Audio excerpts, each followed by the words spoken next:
Brilliance Audio presents Passages, Predictable Crises of Adult Life by Gail Sheehy, performed by Carrington McDuffie. Introduction performed by Gail Sheehy. Part 1. Mysteries of the Life Cycle. What web is this of will be, is, and was? Jorge Luis Borges. 1. Madness and Method. Without warning, in the middle of my 30s, I had a breakdown of nerve. It never occurred to me that while winging along in my happiest and most productive stage, all of a sudden simply staying afloat would require a massive exertion of will, or of some power greater than will. I was talking to a young boy in Northern Ireland, where I was on assignment for a magazine, when a bullet blew his face off. That was how fast it all changed. We were standing side by side in the sun, relaxed and triumphant after a civil rights march by the Catholics of Derry. We had been met by soldiers at the barricade.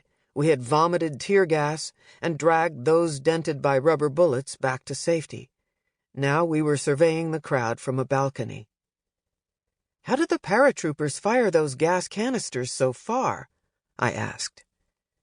"See them jamming their rifle butts against the ground," the boy was saying, when the steel slug tore into his mouth and ripped up the bridge of his nose and left of his face nothing but ground bone meal.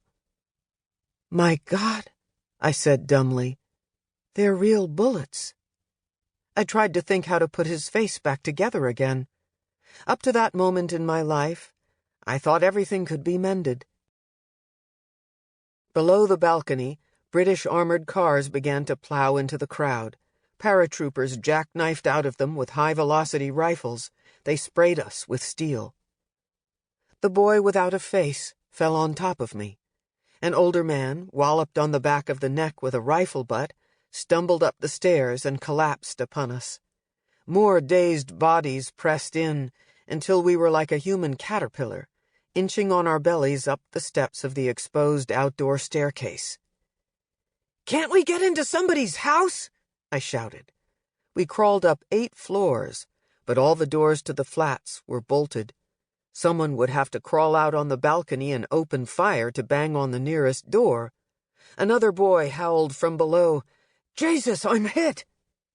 His voice propelled me across the balcony, trembling but still insulated by some soft-walled childhood sack that I thought provided for my own indestructibility. A moment later, a bullet passed a few feet in front of my nose. I hurled myself against the nearest door, and we were all taken in. The closets of the flat were already filled with mothers and their clinging children. For nearly an hour the bullets kept coming. From the window I saw 3 boys rise from behind a barricade to make a run for it. They were cut down like dummies in a shooting gallery. So was the priest who followed them, waving a white handkerchief, and the old man who bent to say a prayer over them. A wounded man we had dragged upstairs asked if anyone had seen his younger brother. "Shot dead," was the report. Something like this had happened to my own brother in Vietnam, but the funeral took place in the bland Connecticut countryside, and I was a few years younger. So neatly had the honor guard tri-cornered the victim's flag, it looked like a souvenir sofa pillow. People had patted my hands and said, "We know how you must feel." It made me think of the strangers who were always confiding in me that they were scheduled for surgery or taking it easy after a heart attack. All I had for their pain were the same words, "I know how you must feel." I had known nothing of the sort. After the surprise massacre, I was one among trapped thousands cringing in the paper-walled bungalows of the Catholic ghetto. All exits from the city were sealed. Waiting was the only occupation, waiting for the British Army to perform a house-to-house search. "What will you do if the soldiers come in here firing?" I asked the old woman who was harboring me. "Lie on me stomach," she said. Another woman was using the telephone to confirm the names of the dead. Once upon a time, I was a Protestant of strong faith. I tried to pray.